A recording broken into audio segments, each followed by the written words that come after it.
Hi, I'm Vanessa Anderson. And I'm Stephanie Cooley. It's time to give ourselves a moment to be real, to express all of motherhood.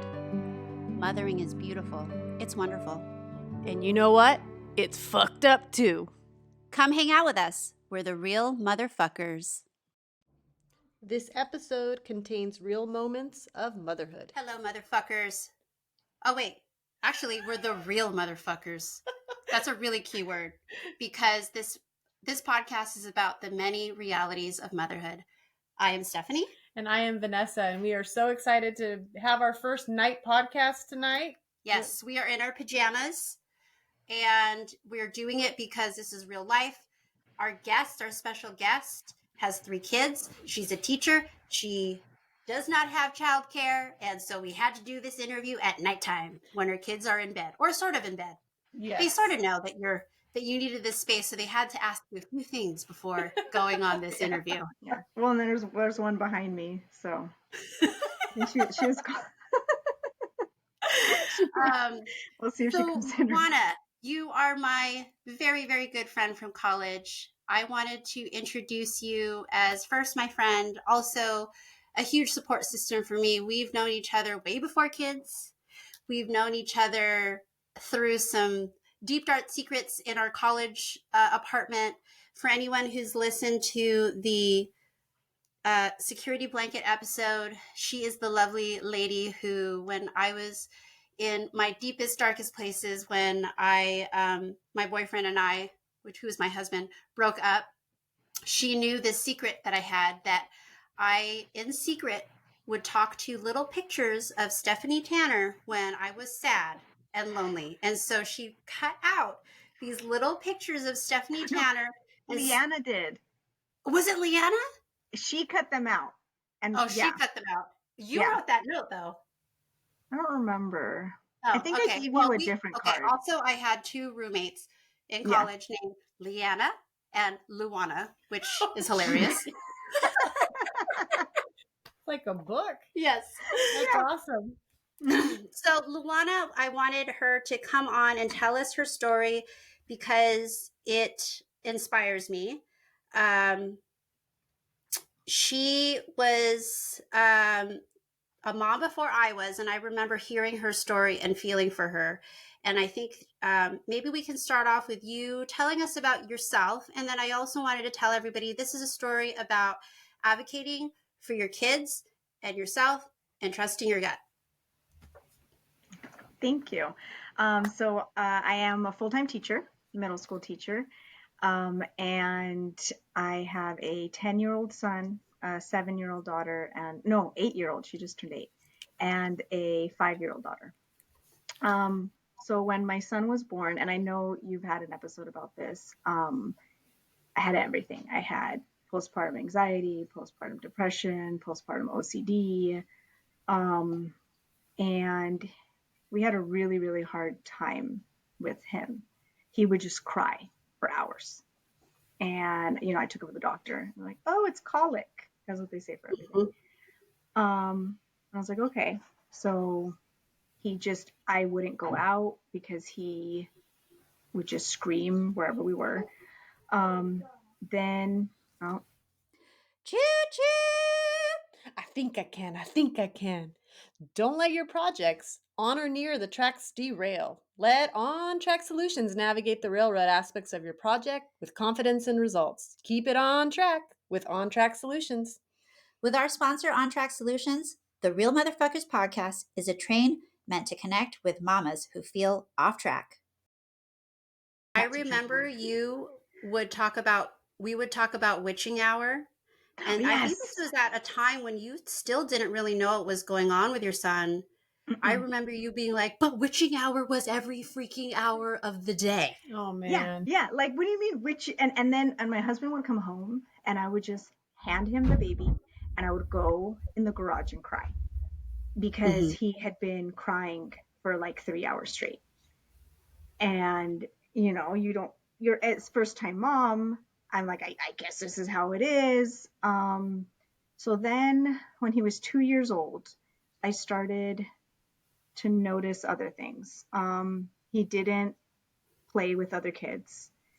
He didn't play with toys the way that they were meant to be played with. He would usually like line things up or put them in groups or sort them. Um, he was really into stuff that kids his age, like he really liked microbiology at 2 years age old. two. Wow. And then at 2.5, I had my daughter, and I'm preparing myself, for the crying and she's like, she doesn't cry and she just sits there and she goes to sleep. And I'm like, wow, this is really weird. What is this?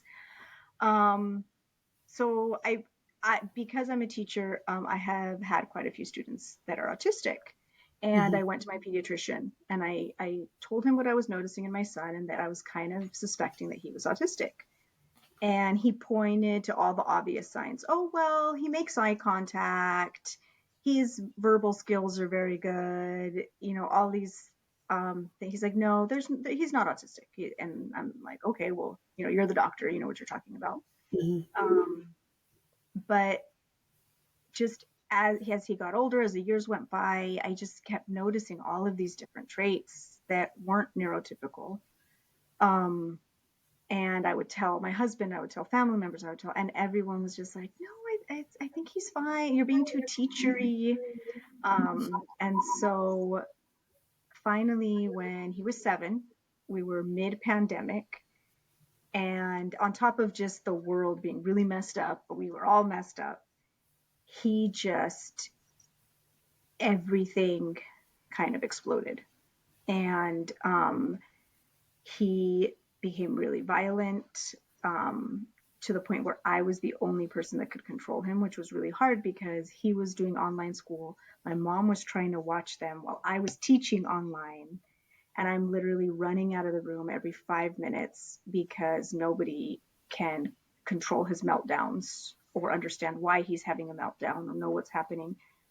And at that point, I was like, you know what? This isn't.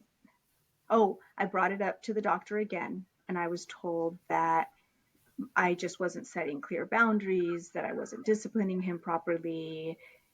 This was a parenting issue.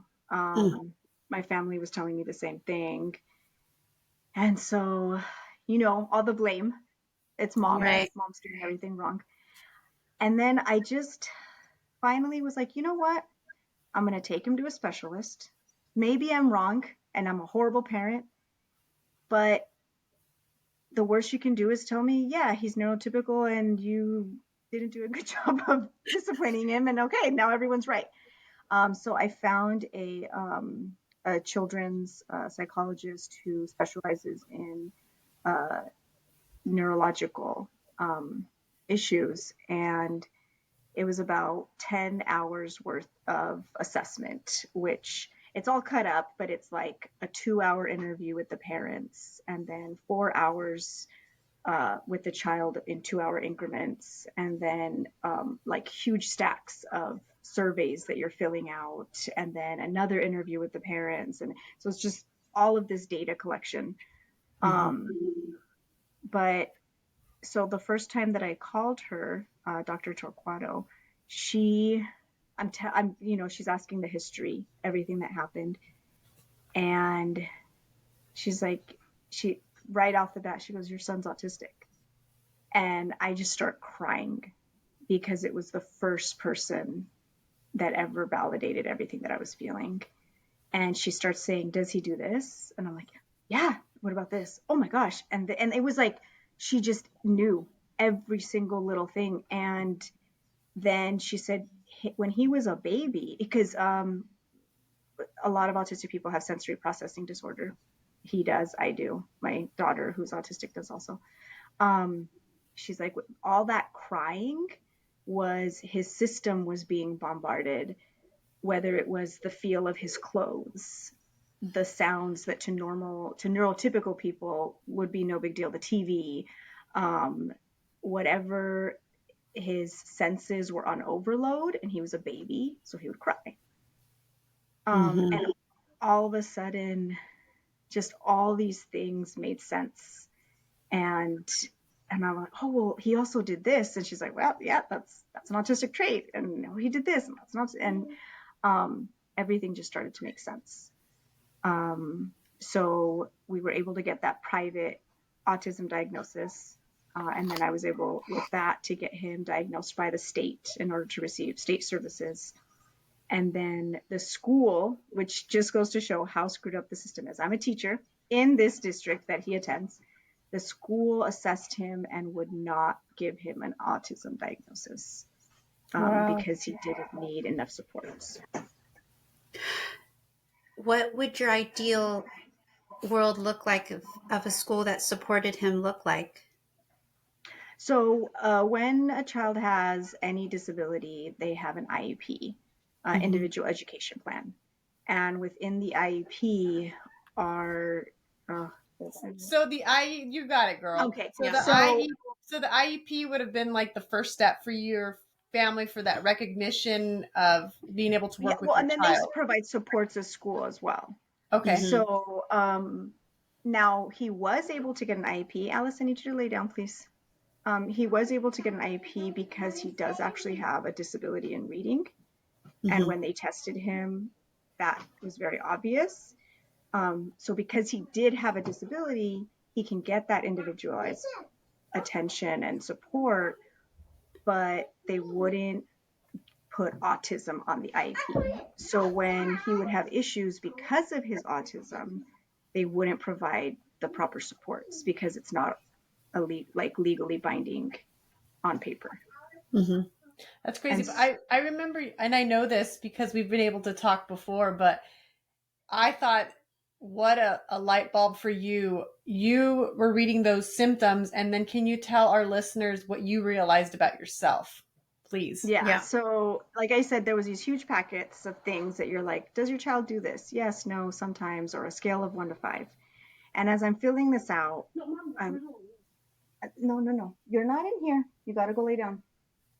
And so as I'm filling this out, I'm like, oh, well, everyone does that. And my husband's like, no, they don't. I'm like, oh, well, okay, but this one, like everyone does this. So, and then no, people don't do it. And I started realizing, wait, but I do all these things. What were these things? Let's see. So the stimming, which, so when I like get really excited, I flap my hands. Or when I get really nervous, I'll do this. So it's repetitive motions that, so how an autistic person's brain processes happiness, anxiety, anger, just very extreme emotions. And so can you describe, so stimming is what someone who is autistic or who has autism does to, is it, I don't know, like how do you describe it, to relieve themselves, okay, so to make themselves feel better? Yes, but the way I think about it too is almost, when you're happy, you smile. Uh-huh. You don't even think about it. Your brain, oh my gosh. Guys, put the cat down. I'm sorry, but I love that. I know, me too. Can we keep that in? For you moms that are listening, you can relate to trying to do a podcast at this time. And when you have something to do, your kids stay up. Yeah. This is what's happening. Yeah, your kids know there's something important. Yeah. So no worries, Luana. We're going to keep rolling. Okay. So when you're happy, you will automatically smile. You don't even think about it. Your body just does it. Stimming feels the same way. If I'm really anxious, I'll just automatically start doing whatever that repetitive motion is, and it calms me down. It makes me feel better. And if I don't do it, if I stop myself, which is called masking, which a lot of autistic people do because our society doesn't embrace people acting differently. For me at least, I'll feel like physically ill. Well, the gagging. Right. When I was in college, if I got very, very anxious, I would start gagging, like if I was going to throw up. and I couldn't I control it. remember there were so many times where before, oh my gosh, before finals or midterms, Mm-hmm. before you left the house, you would gag. And I felt so bad for you, but it didn't even cross my mind. I was like, this is just my friend's response to stress. Mm. Mm-hmm. And the smile example is very powerful to me because how crazy is it to think about as a natural response to something happy? If I had to watch for my smile, what a Mm-hmm. crazy thing to have to watch for. Something so Mm-hmm. natural to you. Um, being forced to, I mean, it's like trying to not cry when you need to cry, you know? That's Mm-hmm. such an interesting thing that you have to hide. Yeah, Yeah. and then the flip side of that is, so autistic people don't express emotions in the same way. So autistic people don't express emotions in the same way. So like when an autistic person is happy, they may not smile. Mm-hmm. And so then you get the flip side of that of, hey, which my son gets this a lot because he doesn't smile when he's happy. Mm-hmm. Hey, cheer up. This is a fun event. And then he gets really upset because someone is telling him how to express the way he's feeling.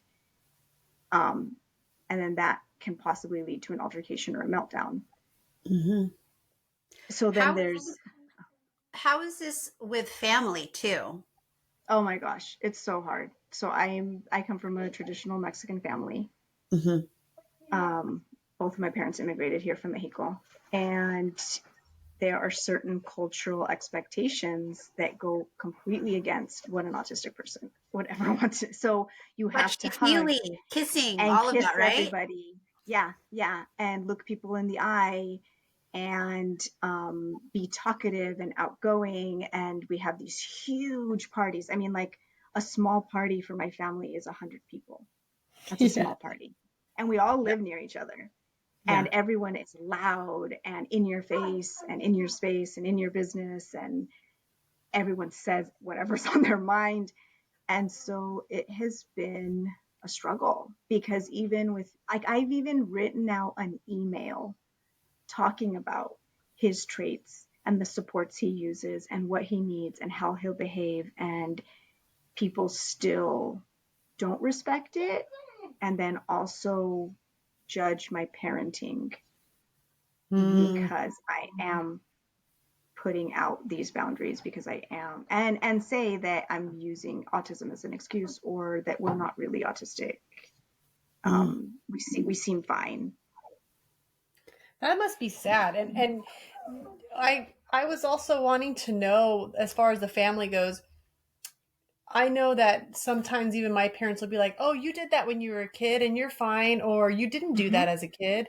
I mean, has that happened for your family? Have they said that anything similar to that to you? For sure. Especially when it comes to like, oh, well, you forced yourself to start hugging people. You forced yourself to look at people and you're fine. And it's like, no, I actually have crippling anxiety and depression. I'm not fine. Um, so yeah, but then it's like, but then how do you say that to someone that raised you? Right. Um, and I think it's also just, especially the older generation, not understanding that things are so hard for our generation because we weren't given these supports. Yeah. Mm-hmm. And but when I was diagnosed and I was telling my psychiatrist, like you know, it was the same with me. I have to go from what I remember until present day and kind of talk about all of these different things that I've experienced. And like when I was a child, I used to bite myself because one of my autistic traits is I don't feel pain. And Mm-hmm. so I would bite myself to see how hard I needed to bite myself in order to feel pain. And I had bite marks I would have bite marks all of my arm. And I also, I didn't express emotion. And I would go somewhere. I mean, okay, you know, we all have kids. 3, 4-year-old me, I'd go to my grandma's house and they would sit me on the couch, and I would sit there completely silent for like 4 hours. Wow. I wouldn't move. They would forget I was there. And everyone loved babysitting me. And because I was such a good kid. I Right. know. And so I'm telling all this, and my psychiatrist was like, well, didn't your like parent notice these things? And it was that thing like, oh, she's quirky. She, especially the quiet part was like, oh, she's so easy to take care of. What a well-behaved child. But because female autistics, our traits are so different than male. A lot of what I'm describing is what you see in females, but it's not what is stereotypical. It's not what had been stereotypically seen as autism. And so even though it was a very strange behavior, nobody flagged it because it wasn't a problem behavior. Right. Totally. Because if you're still and quiet, that's like what all children want, right? Autistic people don't express emotions in the same way. So like when an autistic person is happy, they may not smile. And so then you get the flip side of that of, hey, which my son gets this a lot because he doesn't smile when he's happy. Hey, cheer up. This is a fun event. And then he gets really upset because someone is telling him how to express the way he's feeling. And then that can possibly lead to an altercation or a meltdown. So then how is this with family too? Oh my gosh, it's so hard. So I come from a traditional Mexican family. Both of my parents immigrated here from Mexico, and there are certain cultural expectations that go completely against what an autistic person would ever want to. So you have to hug Kissing, and all of kiss that, right? everybody. Yeah, and look people in the eye and be talkative and outgoing. And we have these huge parties. I mean, like a small party for my family is 100 people. That's a small party. And we all live near each other. And everyone is loud and in your face and in your space and in your business. And everyone says whatever's on their mind.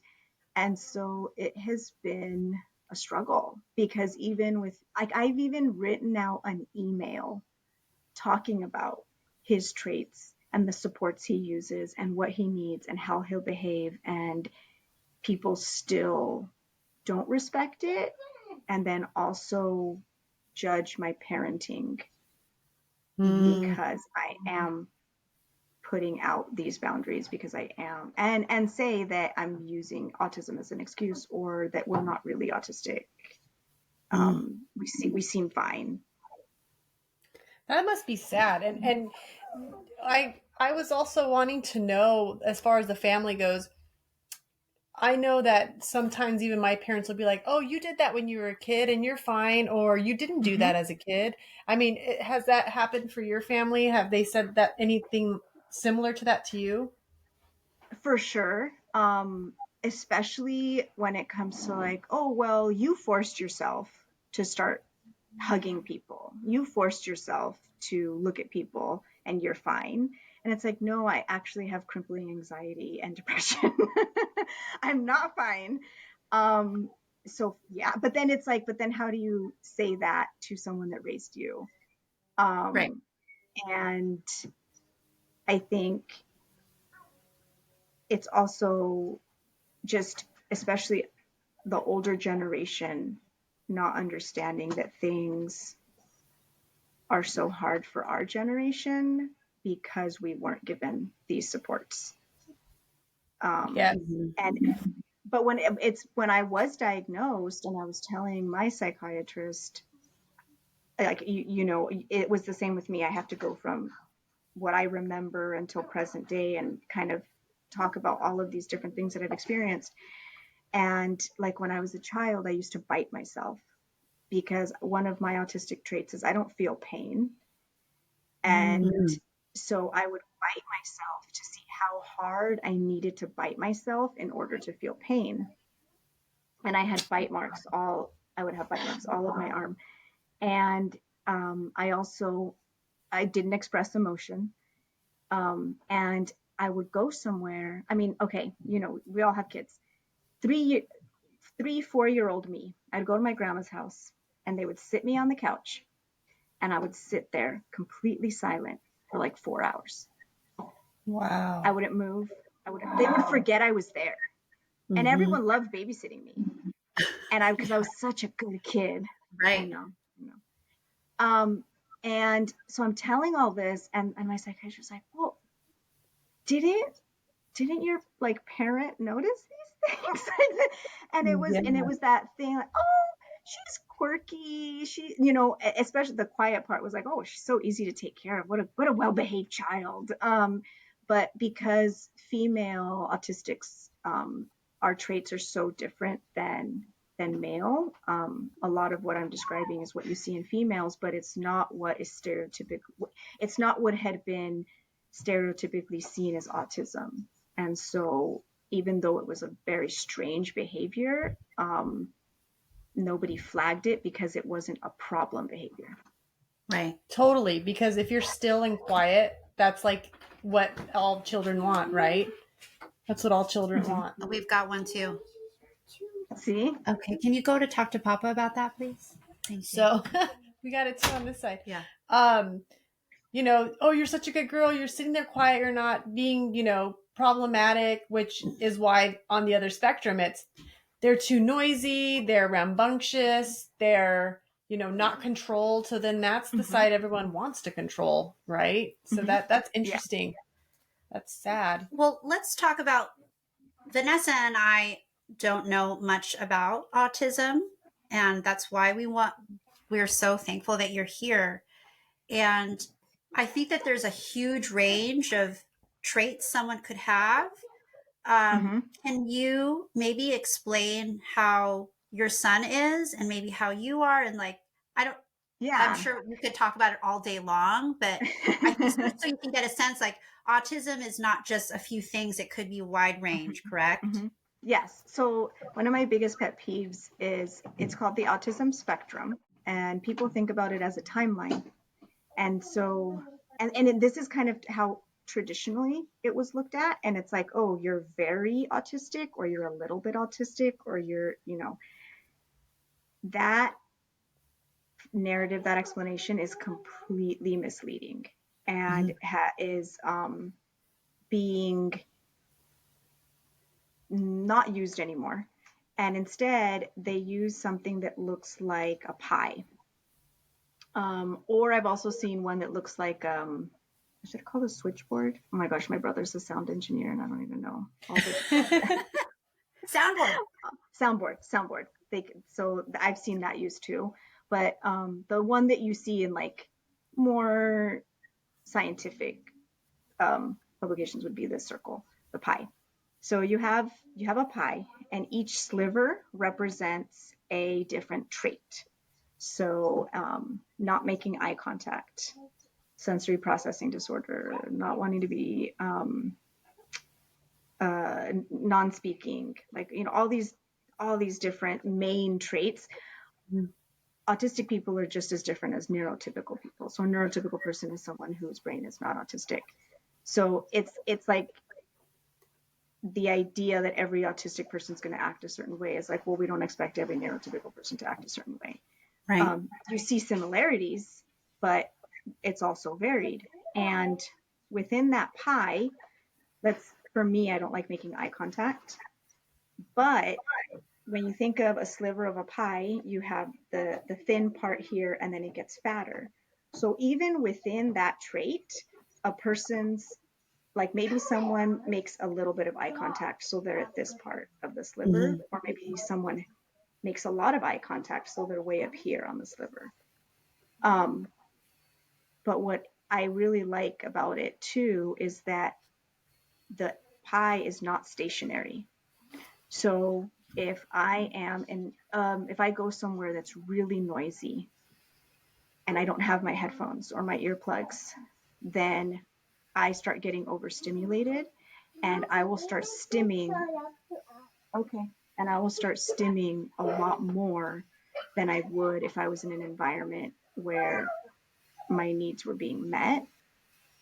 And so if we're thinking of that pie sliver on Monday, I may be way down here and not needing to stim a lot because I'm home, because I'm comfortable, because it's quiet.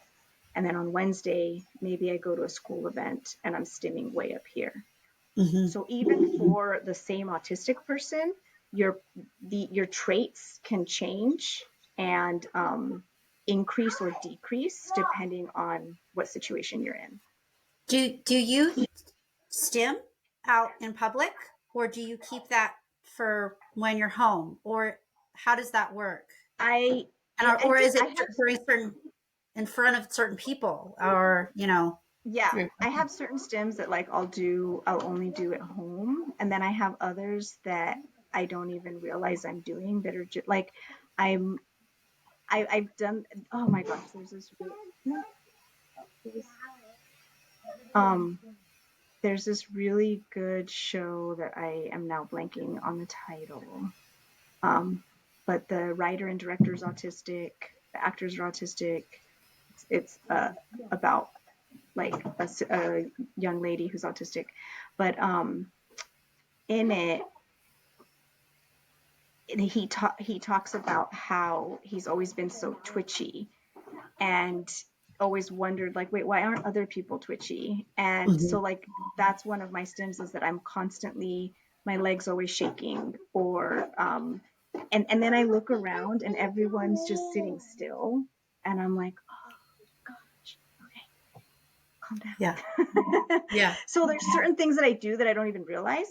And then there's like overt stims, like if I get really anxious, or sometimes I just feel like it, I like to write in the air. Like I would never do that one in public Mm-hmm. because people would stare at me, and that's not a good feeling. yeah. And when you write in the air, Luana, is it like a word that you're thinking, or is it just kind of abstract? It's always words, because I like to see the world in words. So like when I talk to people, it's almost like I have subtitles in my head. And so if whatever I'm feeling, if I'm seeing certain words in my head, then I'm writing them out, and it has to be in cursive. Um, it might be one word, it might be a phrase, it might be, if I'm watching TV, it might be whatever the actors are saying. Um, so it varies. That's awesome. So um the only person that I knew of, and we've had this conversation before, and the reason I'm saying this is because maybe the only example they have of a neurodiverse person is Temple Grandin, and then the other one would be Rain Man. I Mhm. know that you have said that Temple Grandin is kind of like the old school, not really supported version of what neurodiversity is today. Can you speak about that, please? Yeah, and I think what's hard with Temple Grandin is it plays into what people expect an autistic person to look like, Mm-hmm. and which is an autistic person with high support needs. Um, and also that narrative of like the genius autistic person. Mm-hmm. And so because Hollywood likes to sensationalize things, for the longest time, the only autistic stories you heard were the very obvious, overt, the really big traits, that can be seen. And so, you see that with Temple Grandin, and I know she was raised in an era where we didn't have the language, we didn't have the research that we have now, which even now the research is constantly changing. Like from one week to the next, I'll see them be like, oh, we're not using that term anymore, we're Mm-hmm. using this one. Or we've just realized, I read an article in NPR that it's looking like 1 in 30 children are autistic. And it's not that we're doing anything differently. It's always been like that. We've always had a high percentage of autistic people, but the research and the testing just wasn't there. Mm-hmm. And so, in Temple Grandin's time period, which is kind of like our parents, there's so much ableism. I mean, and we talked about watching the movie, she wasn't given any supports. She was forced to just be in a neurotypical world, and she was able to figure it out and be really successful. But that can be problematic because why should an autistic person have to live like that? Mm-hmm. Why? And so sometimes I know that I've heard other autistics say that when Temple Grandin speaks or in her book, she does kind of have that mentality of like, well, I did it, you can do it too. And especially if a neurotypical parent is reading that, it can be problematic because they Right. can think, oh, well, I can, if I just really push my kid, they'll talk one day, or, and the research is showing that giving an autistic child or adult the supports that they need and not expecting them to act in a neurotypical way is actually what is going to make the autistic person the most successful and happy. Right. It's this notion that autism should be fixed. Mm-hmm. Yes, Mm-hmm. exactly. Yeah. But like reading after seeing her, hearing from you and your son, how, what he's into, and I've mentioned this to you before, it's the gift that autistic people or neurodiverse people also bring to the world. Mm-hmm. Like I just, you see the world differently, but you also, like the Temple Grandin example again is, she was able to relate to the animals like the Mm-hmm. way that a neurotypical person could not. She saw things in a different perspective. Mm-hmm. And I'm like, is that why we need autistic people? Do you guys bring a different light to us that needs to be seen? I really feel that way. I feel that you guys are here for a reason. You don't have to Yeah. be like anybody else. I see it as a gift. Um, and because we all try to fit into a box, even neurotypical people, we have this box of what we need to look like sometimes, or how we need to live. It's like a breath of fresh air to have. It's like looking at a Picasso a different way. You know what I Mm-hmm. mean? It's the more I'm learning about it, the more I'm seeing the gift in autism versus this burden. Yeah. Well, and And I hope. that's what the autistic community is saying. And we've talked about this before, is there's person first language, which is a person with autism, or there's identity first language, which is an autistic person.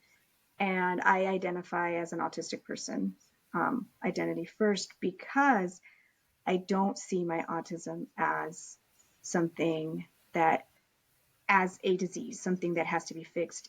It's just who I am. Mm-hmm. And if I wasn't autistic, I know that I wouldn't be doing so many of the things that I'm able to do. I know that I wouldn't be the teacher that I am. I know I wouldn't be able to connect with my students because I see the world differently. Yeah.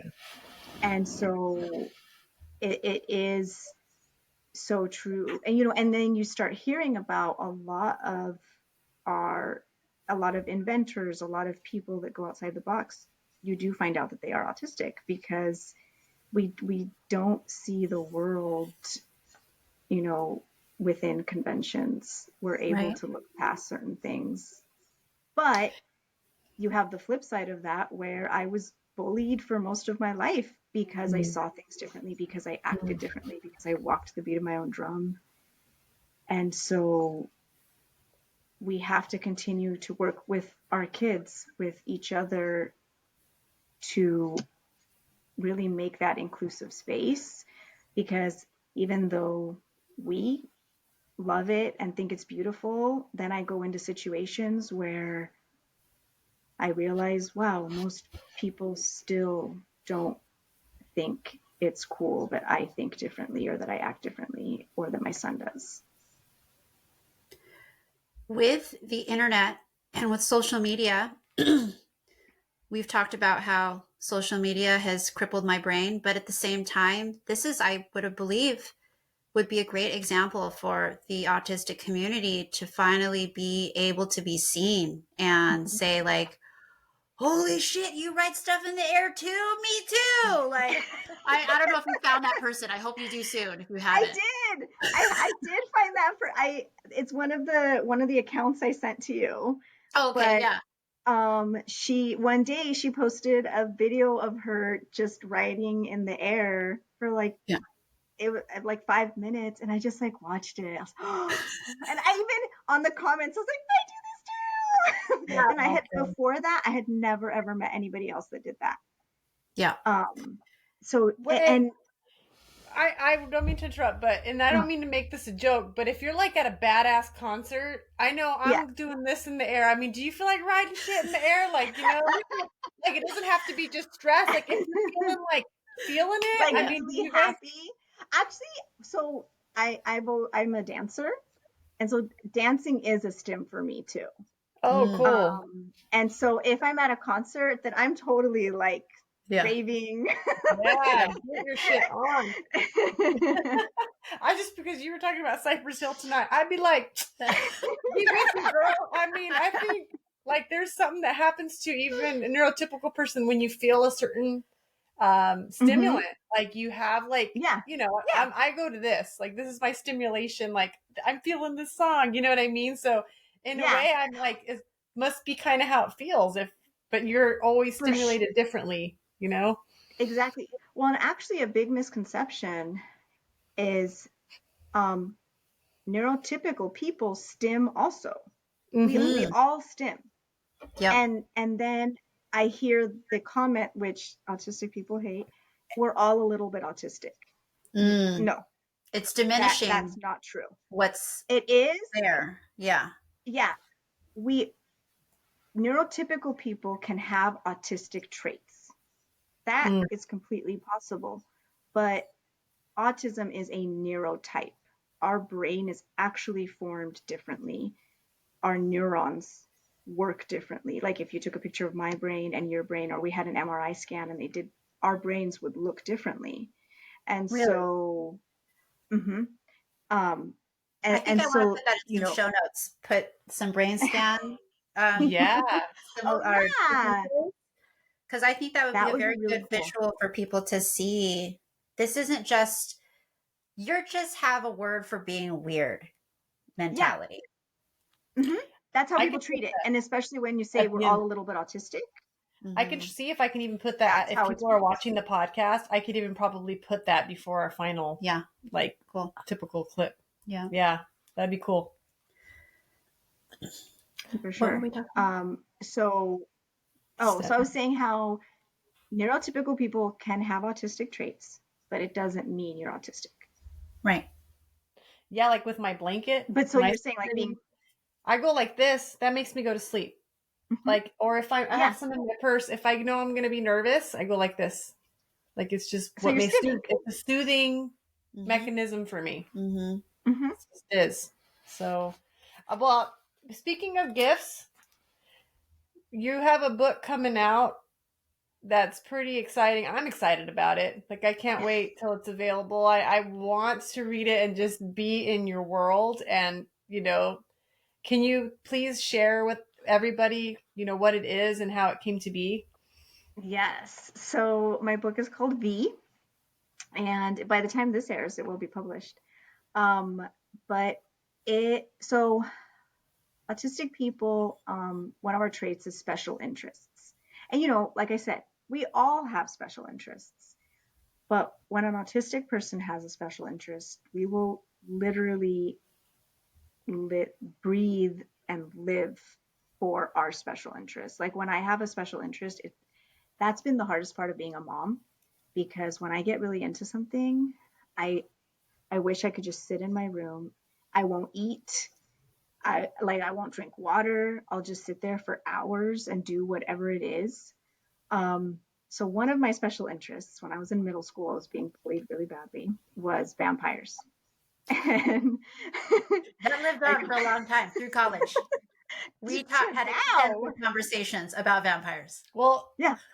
I know Insight. Talk about the show that you loved. What was it? Was it Buffy? Buffy the Vampire Slayer we talked Oh yeah. about. Oh my Yeah. gosh, Buffy. Well, and then about okay, this is one thing. Stephanie is like one of my soulmates.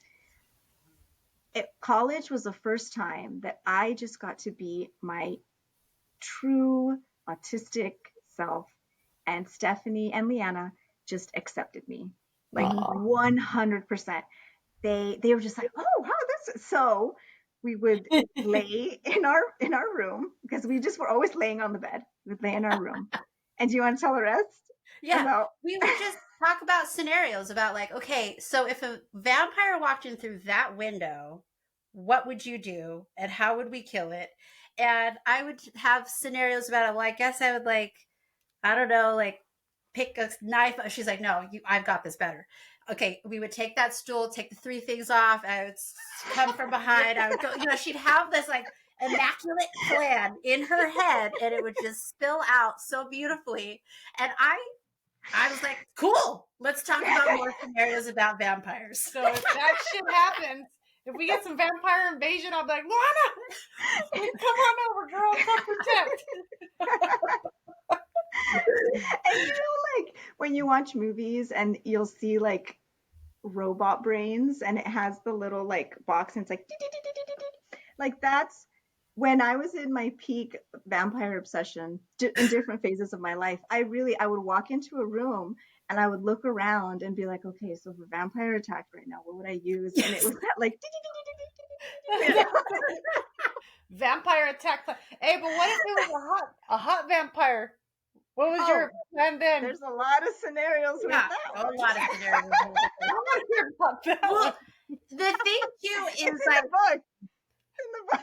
yeah, it's in the book. Yeah. Also, like Luana, it wasn't that weird because there was, all the Twilight obsession and like But that didn't come till we were adults. I know. It came when we were adults, and I read it as an adult, and I read it, and I was like, whoa, I like this in a way down there. And I'm like, wait, but these are teenagers. I'm not allowed to like this. Okay. Steph got a little happy when she was watching that, reading that Twilight. So you just segued into, so I've had this vampire obsession. I read Twilight, and Twilight, like I'm an English teacher. So Twilight was like junk food, but I loved it. You know, it was horribly written. Good snack. Oh, so good. Yeah. So I was obsessed with it, and I read the whole series in like a week. And I was like, you know what? It was the same thing. All the feels, but they're like 16 years old and it's icky. So I was like, we're 30. yeah. I'm like, one day I'm gonna write something like Twilight, but for adults. Yeah. So that we don't feel. So we're like, oh yeah, like, And so I tried writing a vampire novel for years, and I hated everything, and I deleted everything. And one night I went out with my friends dancing, and it was just this like wild night where I was just like, wow, I feel like a vampire. Like, I don't know. It was a crazy, crazy night. And I came home and I just started for 3 hours, I couldn't stop typing. And for 3 weeks, any like time I had, I was typing.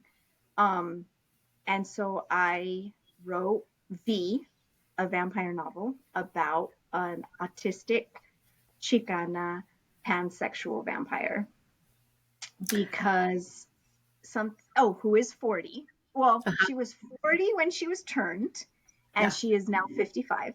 Mm-hmm. So she's a young vampire. She's a baby. But in all my years of reading and watching vampire fiction, it was always white. It was always thin. It was always neurotypical. It was always straight. And I wasn't part of any of those. I think any fiction, not even vampire fiction. Oh yeah, for sure. And especially mainstream. Right. But that was like my jam. So that's what I'm always reading, and I'm never seeing myself in any of it, but I love it. So I keep reading it. And so I thought, I want to create something that is all the stuff I wish was in a vampire book. Mm-hmm. And so all the main characters are BIPOC. I think they're all queer. And V's autistic, our main character, and she's sexy and badass, and I wanted this amazing, beautiful main character to show that she can be this and be autistic. And because that's one I see it happened to me on Instagram. Once I posted this video of me like with full makeup, really sexy outfit, talking about how I was autistic and no one thinks I am. And the first comment I got was, "There's no way you're autistic. You must have gone to a bad doctor." And I'm like, "Oh, thanks for proving my point." Yeah. But that's something that if a lot of autistic influencers will talk about, this idea that someone that's attractive can't be autistic. There's just so much ableism still.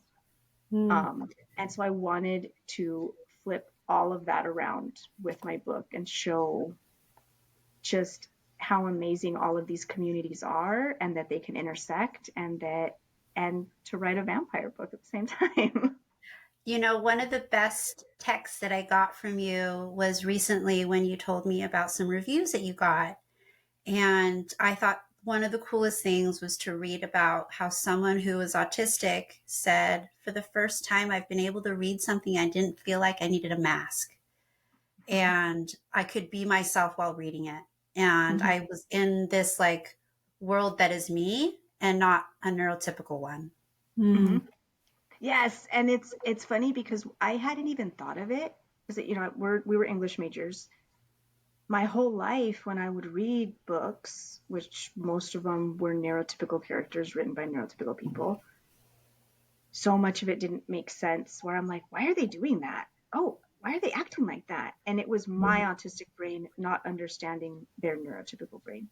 And so now I'm seeing that with my book, where autistics are reading it and they're like, "Oh my gosh, like I do that.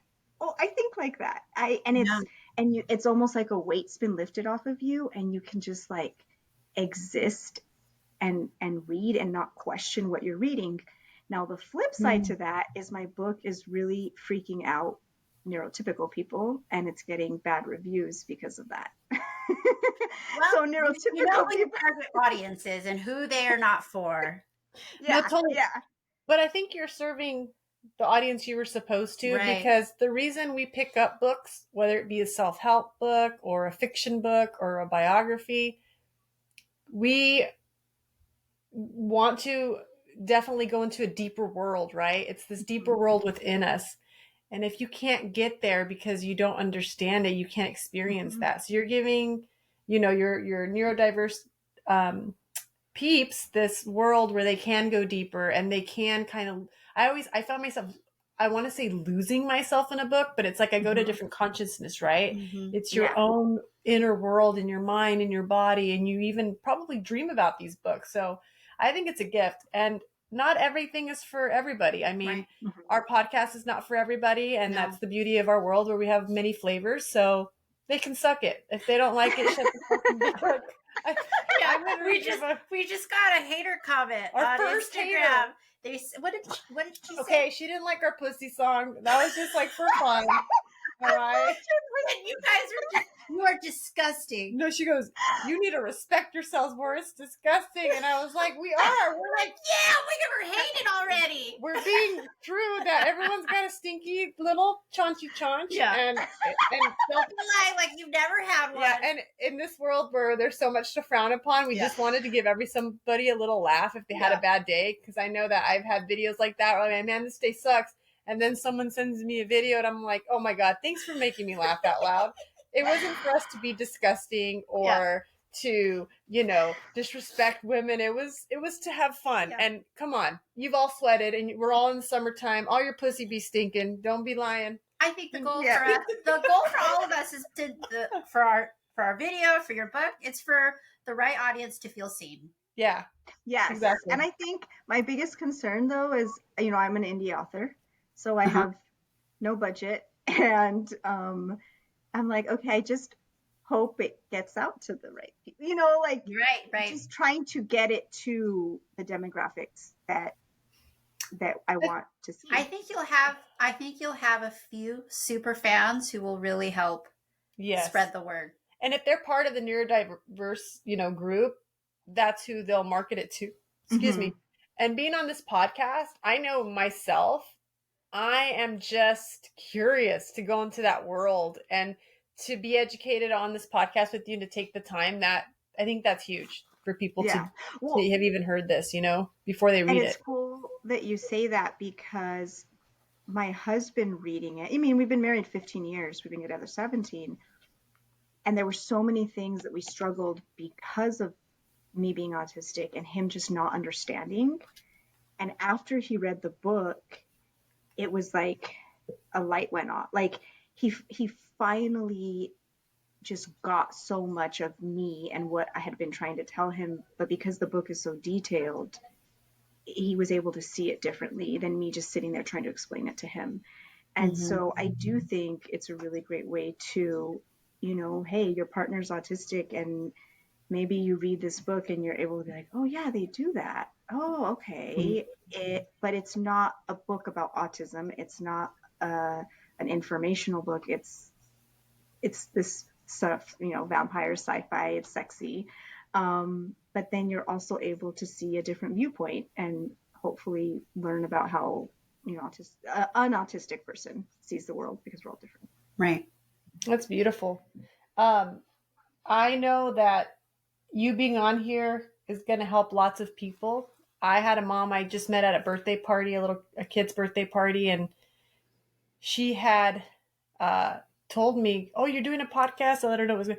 She goes, I know a lot of moms would be really thankful if you talked about autism on your podcast, and you were on our lineup. I said, just matter of fact, we going to having somebody on. Um, her comment to me was that she feels lost, or that group of autistic or neurodiverse people feel lost. They don't feel supported. Is there any organizations or any information that you could share to anyone listening that might live in a rural area that they can go on the Mhm. internet, or in anything that you can give us to help out anyone Yeah. that's starting? A really great organization is Neuroclastic, and they're on Facebook and Instagram. And I know you'll have these links on your description too. It is a nonprofit organization with autistic resources, information by autistic people. Mm-hmm. And it is fantastic. When I first started, I mean, that's how I started learning the proper terms and the new research. And guys, go to bed, please. And then also just they will post like, oh, I do this, and how you were saying, like, just feeling, oh my gosh, I do that too, and building community. And then I always tell people, follow autistic influencers, and especially BIPOC autistic influencers, but also be ready to feel uncomfortable, to be challenged, to realize that you've been ableist, even people who have disabilities, especially if you're late diagnosed, you have internalized ableism because you've tried to hide who you really are your entire life because you didn't realize what was going on. And so I have given you a list of some really amazing influencers that have just helped me so much, and just listen to autistic voices. A lot of the professionals, scientists who specialize in autism and are doing the research, it still hasn't gotten to the point where autistic voices are listened to enough. And so sometimes even within academics, stuff comes out that the autistic community really disagrees with. And so, you look at both sides and you make up your mind about what works best for you. But definitely, I think finding your community online, that has been what has helped me so much. Yeah, I think that one thing that I wanted to echo what Luana said is being able to feel comfortable with discomfort, of going through some of this stuff, if you do take the time to look about like, oh shit, I do say that, or I do that, or I do think that about autism. And I definitely have been ableist. And I think that it's important for us to understand like, that's just the way we were taught by popular culture, by our peers, by our parents, Our by educators. our educators. Like, it's nothing against you, you know, like it's just there for us to know. We have to make the conscious decision to change it, teach our kids the same, and move on. You know, Yeah. I think that that's the important part. It's like, let's not have a conversation of like, oh, we can't fucking say anything anymore. How about we Yeah. say, you know, like, oh shit, I didn't know that. Now I know. Let's say something different, you know? Exactly. It's just, I think we had talked about this too. It's, you know, we saw it in the 90s. You know, we went from saying the O for Oriental to Asian to, is it something different now? It's actually it's a complicated topic because I think every Asian, quote Asian, wants to identify themselves As a different, as like personally what they think. And I think Okay. that's what people like, everywhere, whoever they are, want to be. so like Mexicanos instead of Latinos, or, you know, Yeah, it's like I think it's And very like, personal. so you Yeah. would be, you know, you would be Filipino, right? Yeah, or I'd be Filipina. Filipina, yeah. Okay. Yeah. So instead of bunching the countries together, I think it's really a conversation. You Yeah. know, it's like if you talk to someone like, oh, actually, I want to be called this, but like, cool, I'll call you that now. You know, rather than like, gosh, it's such a tense thing. For I think I do understand people don't want to say the wrong thing, and I think it's just understanding like if you have the essence, if you give the essence to someone that, hey, like I'm willing to like know you and understand what you want, then it's cool. That you don't have to feel like guarded. Yeah. I yeah. think it's hard when you don't feel like you can keep up with the world. And Yeah. there's some towns in our country where they don't have a diverse culture. Right. So it's hard for them to practice this. So I think we have to give them that too. We like, do. Yeah. There's that some of us are fortunate enough to live, you know, in cities where we do have a vast amount of diverse people. And realistically, I think we don't study something unless it affects our lives. Right. Right. So unless you have a neurodiverse family, whether it's your child, yourself, or your spouse, you know, if you marry into an ethnic family, if you know what I mean? Like that's when it affects your life. From a lot of people that I know, my country folks, I know they don't mean to offend anybody. They love everybody and accept, but we don't know how to do that yet. That change hasn't happened in that part of the country yet. It might or might not happen. But I think it's good that, you know, every culture, if that's what they've strived to do it, you know, if Latinos, neurodiverse people, Filipinas, whatever group, you know, we're in a smaller, bigger world, I guess, you know, and we're all living together and coexisting together more than we ever have before. You know, we have multicultural families and neurodiverse families, and I mean all kinds of stuff that we didn't have before, and it could be a beautiful thing. Yeah. You know, and it is. So, And 1 out of 30 children seems like quite a lot. yeah. That's a lot of people.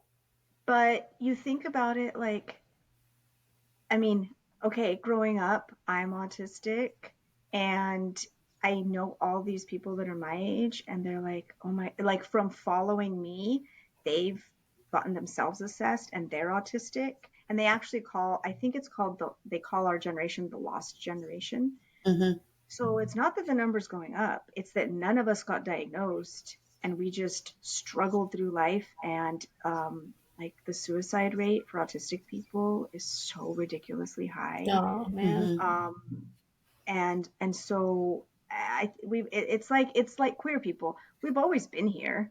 It's just that it wasn't safe, and you knew that you were different, but you know what? I just have to figure it out and try to get through it, because we didn't have the science to support what it was. Okay, Luana, I appreciate you sharing all of this.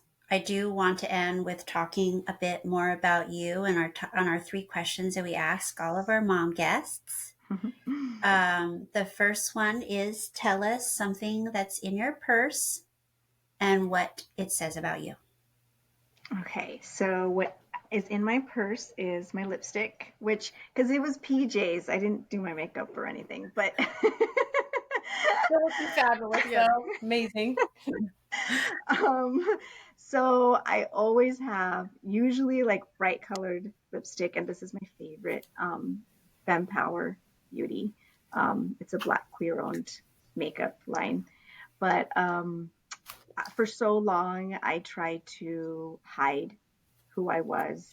I had really low self esteem. I didn't want to stand out. And now I feel like once I discovered who I was and I embraced all these parts of me, I'm like, look at me, you know? And so I love wearing like super bright lipstick. And then there's also the Chicana part of me where for so long I did it, you know, I don't know if it was like this for you guys, but in order to be considered smart or respectable, no hoop earrings, no red lipstick, no nails. Like that was like, oh no, that's what those other people do. Like no, Yeah. no, you have to look professional. And so, but I always wanted big earrings and fake nails, and so it was really embracing something that I had always been told I shouldn't do because then people wouldn't take me seriously. Right. Well, we Wow. take you seriously with the red lipstick and the nails and any way you want to put on your ears. Totally. Thank you. What or who inspires you? Okay. I don't remember what okay. I don't even know we've talked about this before and I don't remember. But so I'm going to say, my new one is going to be, young people. I think that there are so many young people doing amazing things. Greta, you know, our environmental activist, and just I'm like totally drawing a blank right now, but I'm an 8th grade teacher, and when people are always scared of 8th graders, um, and but, but my students will just come up with things or do things that are so amazing, and they're overlooked so much. And we, you know, had back when George Floyd had been murdered, we had a Black Lives Matter march, and I saw a bunch of my students, and they came up to me and said, "I'm here because of you, because of what we learned in your class." But to me, recently there was an issue with people in town being homophobic and transphobic, and it was a huge thing. And our high school students went up and spoke in front of these hateful people. And when I was that age, I would have never been able to do that. And so when they say like the kids are all right, like, I just, when I see young people just going out there and like doing all of these amazing things and standing up for what's right, and trying to make our world a better place, I think that really gives me hope, and it reminds me of why I do what I do. And it keeps pushing me forward. Thank you. And then the last question is, what is a moment that you recall as a mom that's like your worst fuck up moment, but that you kind of maybe learned from, or it just was, just a bad day, bad moment? Okay, so after I had my daughter, I also had severe postpartum anxiety and depression. And at this time, I didn't know my son was autistic. I didn't know I was autistic. I think I was in therapy, but I am now on medication for my depression and anxiety. And back then I wasn't on medication. So my fuse was very short. And my son hit his sister and made her fall on the floor. And I just lost it. And I screamed at him. I mean, I had a meltdown. I now know that that's what was happening, but at the time I didn't know what was happening. I was shaking. I wanted to shake him, you know, I just, and I grabbed his sister, and my sister was there with us. I grabbed his sister and I just ran in the house, and Ethan, who I told you, expresses emotions differently, he just smiled. Because when he feels uncomfortable or someone's yelling at him, he smiles. And my sister kind of just looked at him uncomfortably. Neither one of them knew what to do. I have always regretted that moment. And to this day, even like a week ago, I was apologizing to him for it. I was like, I don't know if you remember. Like, I've apologized to him after that. And then just for years ever since, like I'll just be like, I just want you to remember that, like, mom was not in a good place and I was having a very hard time, and I'm sorry, and I should have never treated you like that. You shouldn't ever be treated that way. And he's like, oh, okay. Yeah. But to this, like, that moment is like seared into my brain. Yeah. And it hurts. Yeah. We all have those hurtful moments. I know it's so hard to admit them, and it's so hard to go there. So thank you for admitting that and having an authentic answer to that question. I really appreciate that. We've had some authentic answers to that. I think that you'd feel very seen having other moms tell us very similar things, our lowest moments, and being able to say it out loud. We all fuck up. Mm-hmm. Yeah. Well, and I think every time I'd have one of those moments, I would call you, Stephanie. Yeah. And Yeah. I'm like, oh my gosh, I did. Yeah. Like, I lost it, and I'm like crying, and you're like, and then I'd be like, oh, let me tell you about the same thing that I just did. Yeah. And I'm like, okay. Yeah, that's good. That's the kind of friendships that you need in motherhood. So I'm glad that you guys have, stand at the test of time and it's still going strong. And I love that. And I love that you were here on this show.